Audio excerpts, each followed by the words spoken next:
Muito bem. Caridade. O que essa palavra ela nos inspira quando a gente pronuncia, né? Caridade é um dos mais belos sentimentos que o ser humano pode ter. Quando a gente fala em caridade, falar de caridade é falar sobre amor em ação. Falar sobre caridade, e muitas vezes a gente confunde caridade com doação material, né? Doação material é doação de roupas, doação de valores, isso nós estamos falando ao ser humano. É doação de valores, é doação de alimentos, e isso tudo jamais deixa de ser importante. Por quê? Porque é importante matar a fome das pessoas. É importante colaborar com a falta de alimento que as pessoas têm. É importante, num momento de frio, a gente poder doar uma coberta para alguém. Doar uma roupa que muitas vezes a gente não usa mais. Quantas pessoas a gente conhece, né, que tem lá o seu closet, né? Às vezes eu faço uma brincadeira aqui, com 156 pares de sapato. É bom ter tudo isso? É maravilhoso ter 150, mas a pergunta é, usa os 156 pares de sapato? Ou desses 156, tem 120 que eu já não uso mais, mas eu tenho. Porque aquele sapato roxo, ele me lembra aquela vez daquela festa. O sapato preto eu ganhei da minha mãe, o sapato vermelho eu ganhei do marido, né? O sapato branco passei no trabalho para comprar, porque é da marca tal. Mas aqueles sapatos parados ali no closet, nada significa. Mas tem muita gente lá fora que pode usar aquele sapato, né? Se a gente tem lá um agasalho pendurado no roupeiro e atrás dele tem uns 50 agasalhos, e eu uso 4 no ano, né? Será que aqueles outros 46 não fazem falta para alguém? E muitas vezes, na tendência das coisas materiais, a gente acaba se apegando a algumas coisas, né? Quem aqui nunca se apegou numa casa, num apartamento, num bem qualquer, a casa na praia, né? O carro, a moto, né? Eu adoro andar de moto, né? Mas a moto para mim, ela é um meio de transporte. Se por qualquer motivo eu tiver que me desfazer da moto, ela vai embora. Em especial, né, se tiver que ajudar alguém da família, se tiver que dar um apoio e o valor da moto ele servir para aquilo, mas a moto vai no mesmo momento. Já põe uma plaquinha lá, vende-se, né? Mas muitas vezes a gente se apega às coisas da matéria. E muitas vezes, quando algumas pessoas desencarnam, aqui eu não sei se o termo desencarne ele é comum para todo mundo, desencarnar é partir, né? Eu morei no interior muitos anos e lá o pessoal, o fulano vestiu o pijama de madeira, esticou as pernas, né? É aquele dito popular das pessoas. Mas o fato é que desencarnar é partir, é falecer. E muitas vezes, pelo apego excessivo à matéria, alguns espíritos não conseguem se libertar daquele bem. E aí a gente tem um fenômeno, né, chamado ali de perturbação, mas não é a perturbação normal, que é quando o espírito tem uma certa dificuldade a se desvencilhar do corpo, porque afinal de contas foi uma vida inteira do espírito colado naquele corpo, né, carregando aquele corpo. Mas é o apego ao bem material. A pessoa fica na casa. Muitas vezes as pessoas, principalmente lá no interior, elas dizem, aquela casa é assombrada. A gente ouve barulhos à noite, a gente ouve não sei o que, né, a cadeira mexendo, aquela coisa, mas na verdade é o espírito que não conseguiu deixar a casa. E muitas vezes ele faz questão de mostrar que ele está ali, a casa é dele. Ele não quer que ninguém chegue lá na casa dele. Mas o fato é que, se a gente se desvencilha do material, a gente consegue praticar a caridade. E de novo, aqui estamos falando da caridade material, que não é a mesma coisa que caridade moral.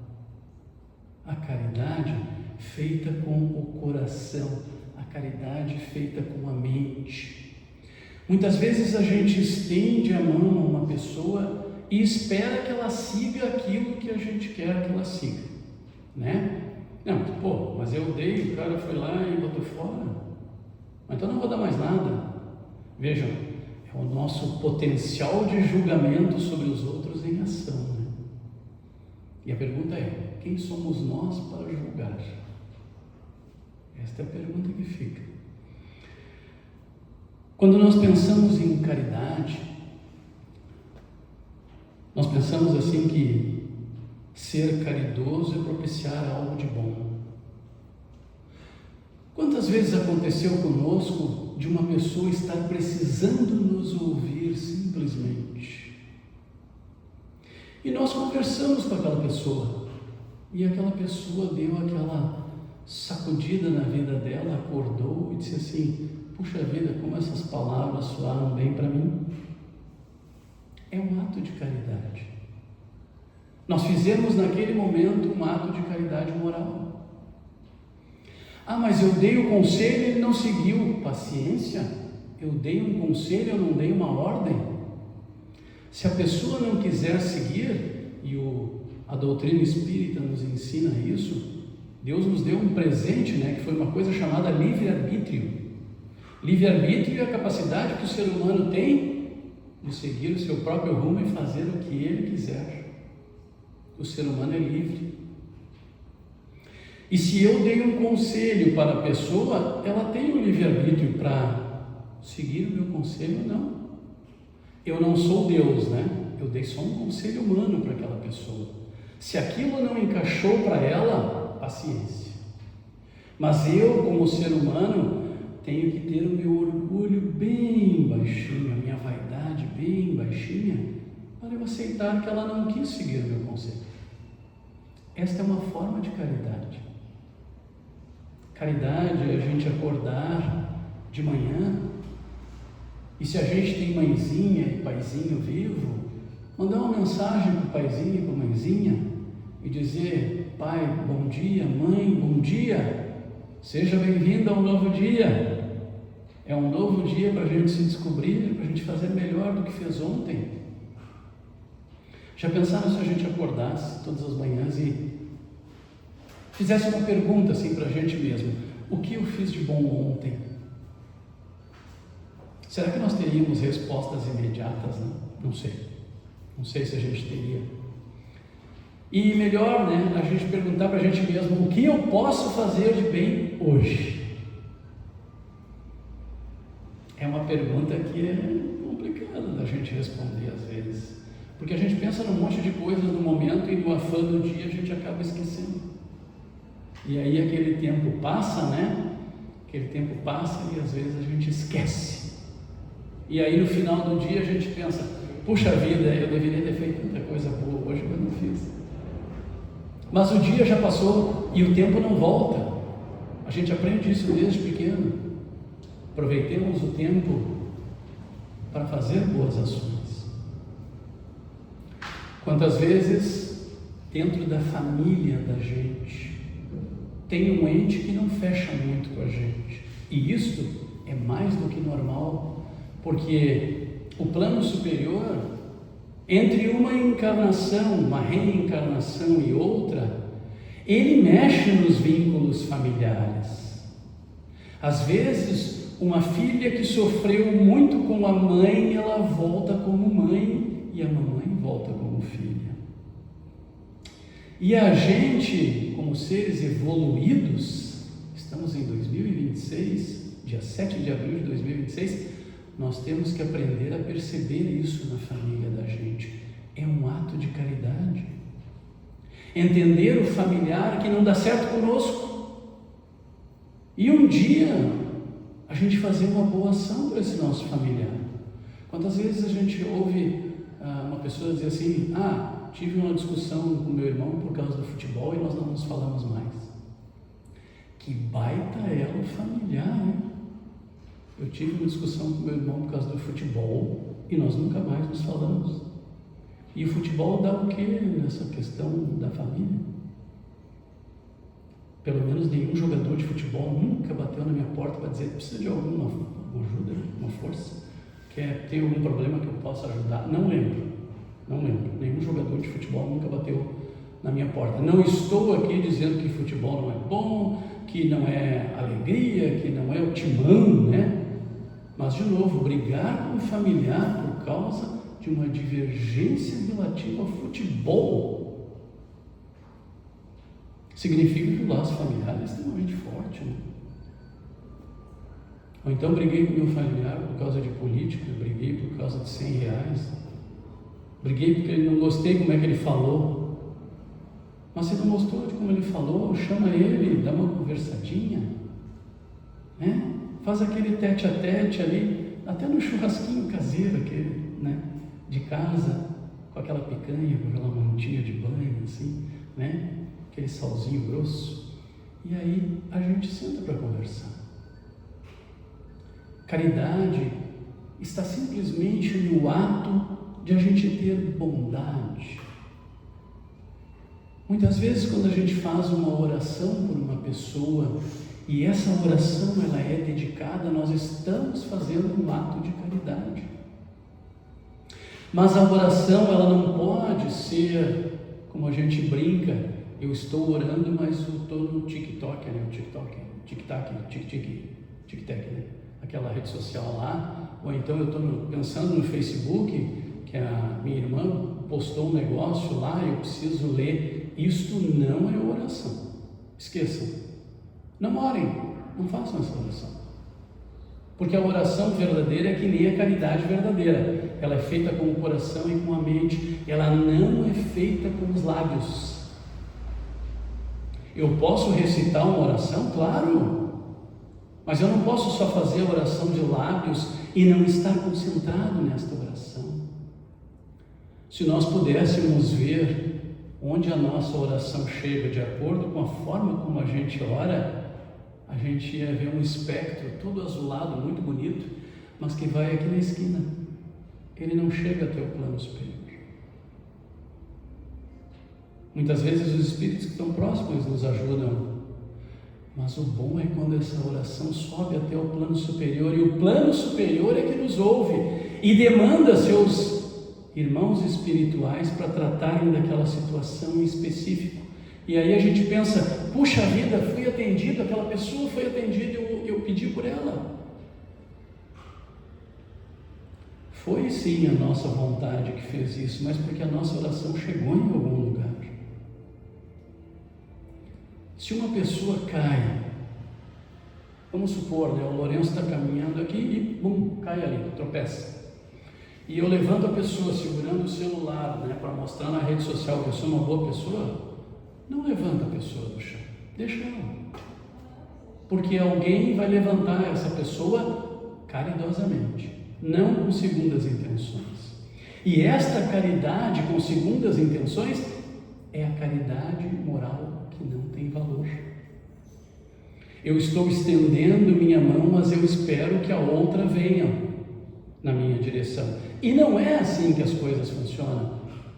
Alguém alguma vez viu nas grandes passagens e parábolas de Cristo dizer assim: eu vou te curar, mas tu tem que me atender aqui numa coisa que eu preciso? Alguém já ouviu falar nisso? Porque Cristo praticava a verdadeira caridade. Ele não esperava nada em troca. Cristo sempre foi puro. E é esta pureza que Ele espera de nós a cada novo dia que nós acordamos. Quando eu compreendo que a minha mãezinha tem 90 anos, que ela já não escuta mais como eu. A minha mãezinha, ela já não consegue ter a mesma velocidade para caminhar que eu. E eu compreendo a minha mãezinha, eu dou o ombro para ela se apoiar, eu dou o braço, andar de braço, né, como a gente chamava.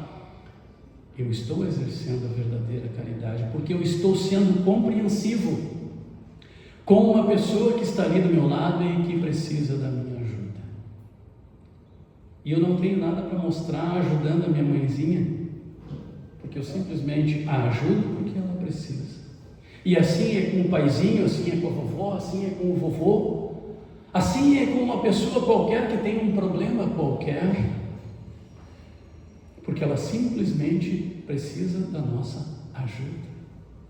E a ajuda não é, eu vou pegar este castiçal de ouro e vou dar para ela porque ela vai ficar feliz. Conta-se, né, que o cálice verdadeiro de Cristo era de madeira, porque ele era um carpinteiro, filho de carpinteiro. No entanto, quando a gente vê falar em o cálice de Cristo, ele é que cor? Dourado, né? Cor de ouro, porque o ouro simboliza ostentação. Mas Cristo nunca ostentou nada. Ele andava com uma sandalinha surrada, como as vestezinhas que eram as que ele tinha. Ele não tinha um closet, ele não tinha um guarda-roupa com túnicas, né? Algumas de veludo, outras de, naquela época, de tergal, outras de... Ele não tinha pantalonga, lembram da pantalonga? Né? Ele não tinha nada disso. E ele seguia pregando, trazendo, espalhando o bem pela humanidade. Tanto que, vejam, Cristo esteve na terra,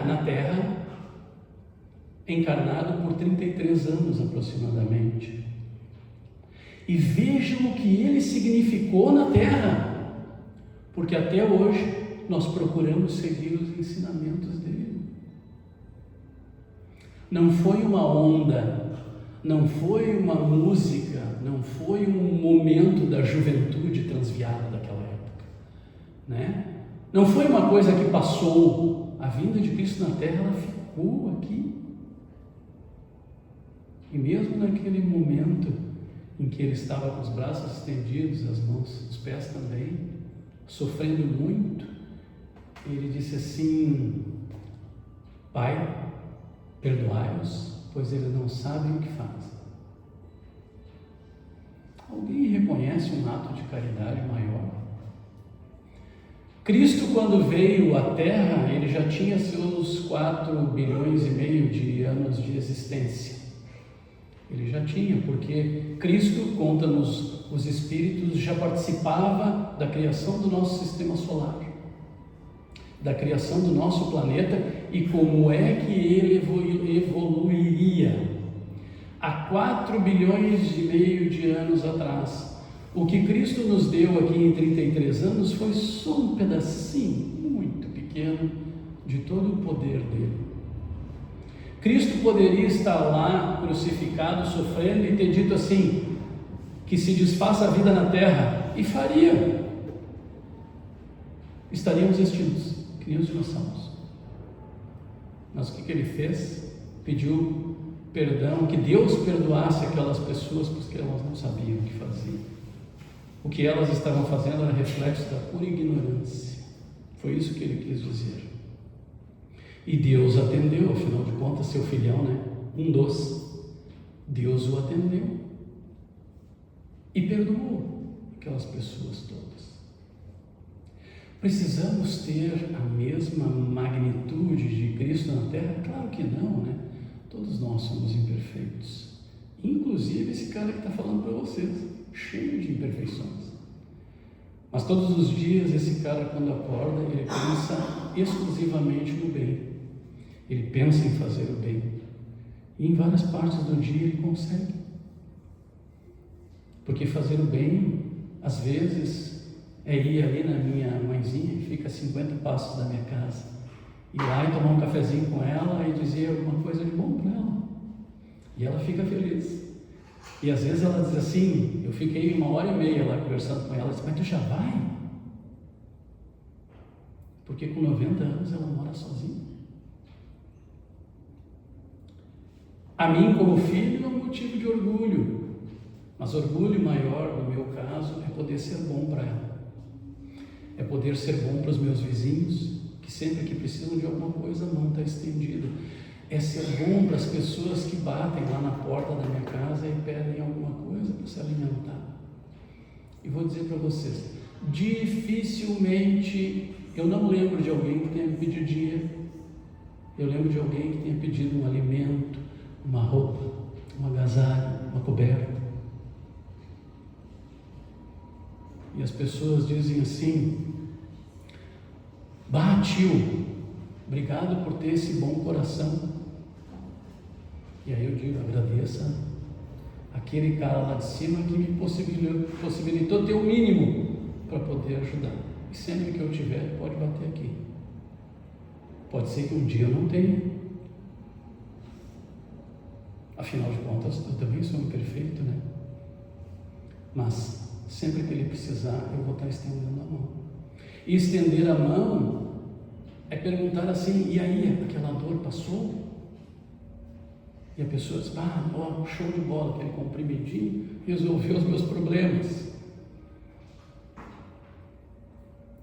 Um casal que passa lá de vez em quando, eles me pediram uma vez, eles tinham vindo da UPA, trouxeram uma receitinha, eles disseram: tio, nós dois estamos com infecção urinária, consegue um remédio para nós? E eu disse: em 1 hora vocês passem aqui, o remédio vai estar aqui. Mas vejam, eles não me pediram dinheiro para comprar o remédio, eles pediram o remédio. Eu poderia dizer assim: não, vai trabalhar, né, por favor. Mas eles me pediram um medicamento. Será que eu não estaria sendo cruel se eu dissesse algo assim para eles? E às vezes a gente diz algo muito mais cruel para alguém que também não merece. Para alguém que está na nossa família, para alguém que passou por nós, para alguém que a gente não gosta. Quantas vezes no nosso trabalho a gente faz aquele X vermelho nas costas de um colega? Porque ele é assim, porque ele fala para os cotovelos, porque ele vê que a gente sempre arranja um porquê. Mas será que alguma vez a gente foi lá e disse: ô meu colega, vamos sentar aqui, vamos tomar um cafezinho e vamos falar sobre, vamos fazer fofoca da vida dos outros, pronto. No bom sentido, né? Lógico.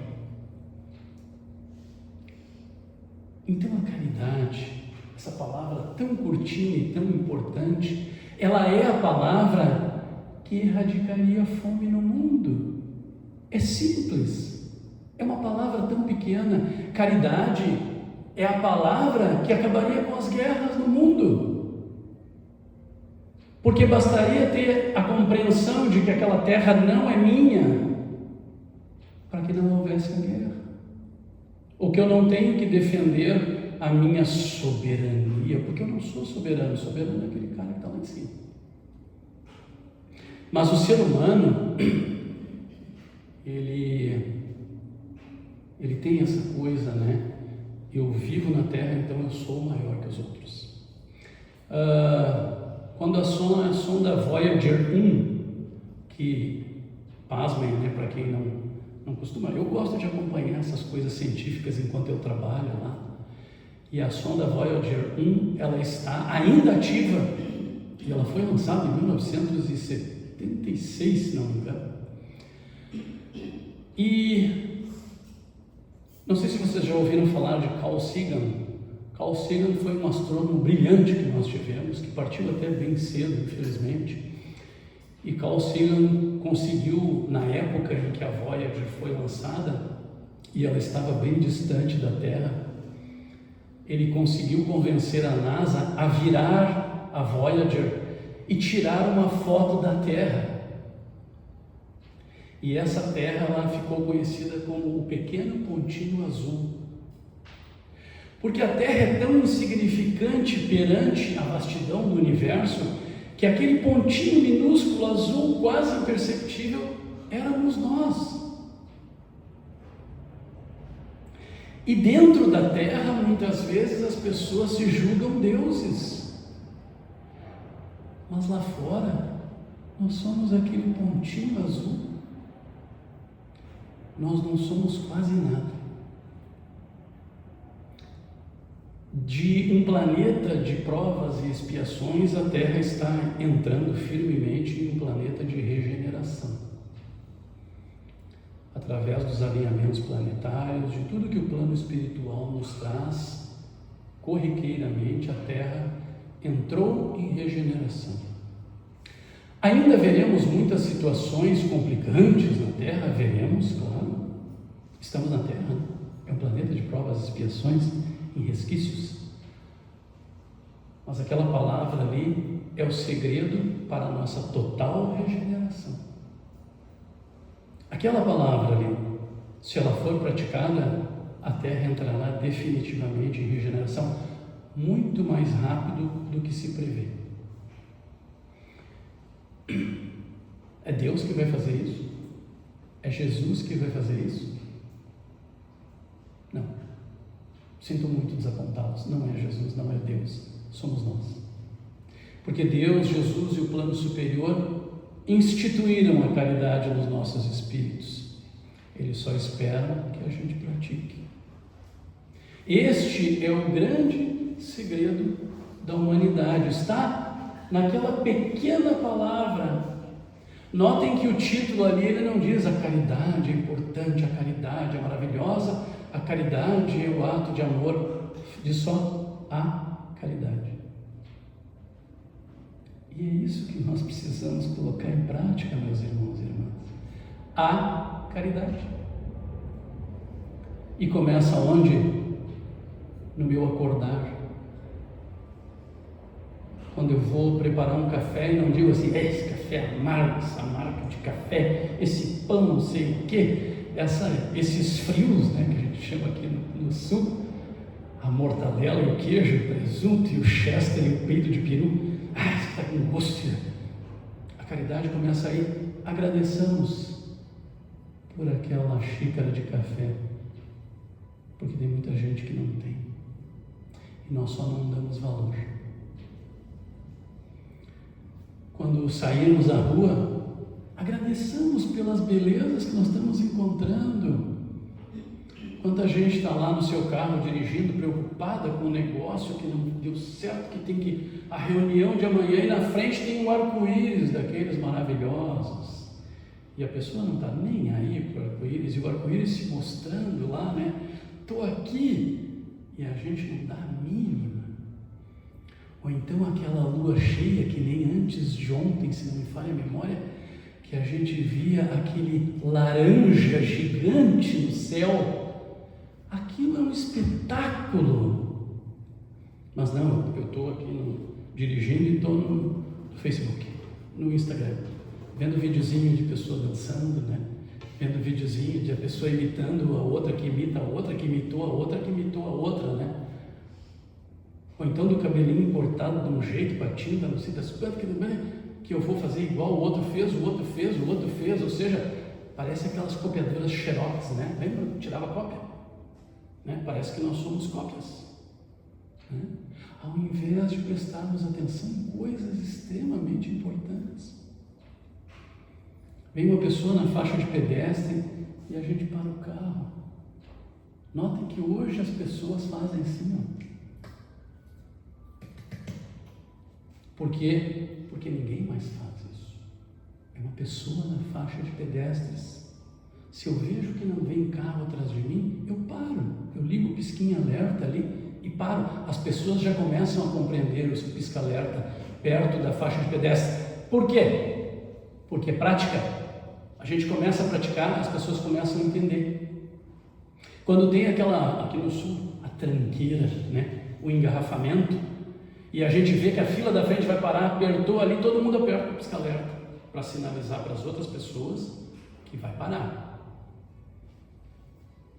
Por que a gente não pratica?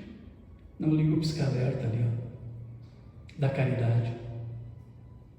Por que a gente não, todos os dias, a gente sai na rua e dá bom dia, dá boa tarde, dá boa noite? Por que a gente não passa pelo vizinho como chimarrão? Vizinho, o que é um chimarrãozinho?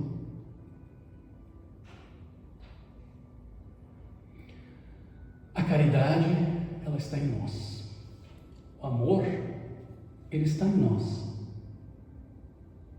A falta da prática da caridade também está em nós. Somos nós os instrumentos da caridade. A gente não pode esperar, Jesus me proporciona um momento de fazer caridade. Jesus vai olhar e dizer assim, não, pirou na batatinha, né? Por favor. Eu preciso pedir para Jesus me fornecer um momento para eu ser caridoso? Claro que não. Eu sou caridoso. Tem pessoas que muitas vezes conseguem curar as próprias doenças, porque elas põem em prática uma questão muito importante que se chama a força de pensamento. E se a gente usar a força do pensamento para a caridade, o mundo está curado, não só nós, né? Então, meus irmãos e irmãs, o que pedimos encarecidamente é que hoje, depois dos passes, claro que vamos receber, né? Aguardando aqui depois da palestra, serão todos chamados para os passes individuais. Importante que a gente atravesse aquela porta, saia pelo portão e não esqueça. Porque muitas vezes o ser humano é muito falho nessas situações.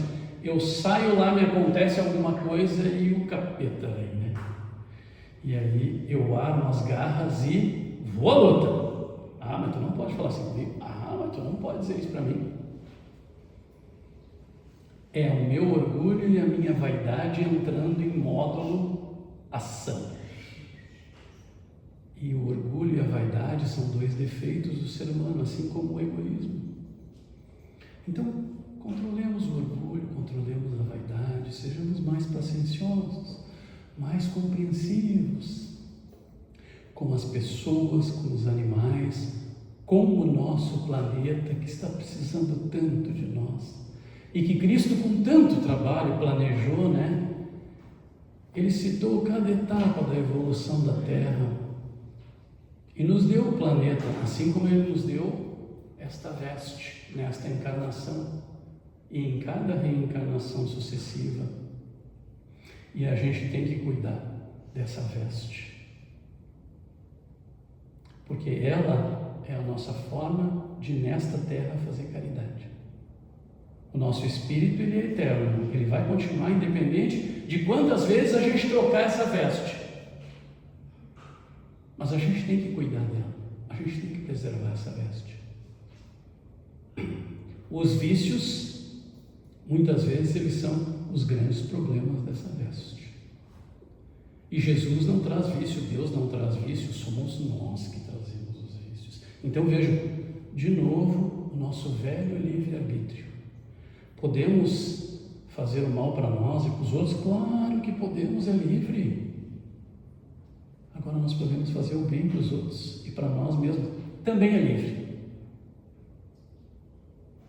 Então, meus irmãos e irmãs, eu, encerrando esta nossa exposição doutrinária aqui, pedimos, fechando os nossos olhos, numa prece de encerramento, que possamos sair daqui com o propósito de praticar mais a caridade, começando pelas coisas simples, um gesto de gentileza, uma palavra de apoio, um ato de compreensão.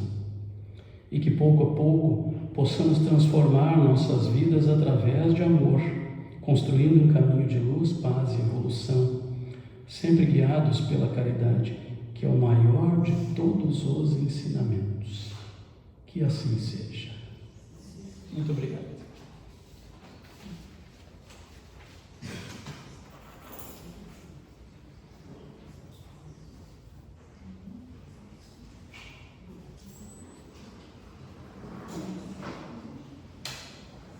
Aguardem os lugares, tá?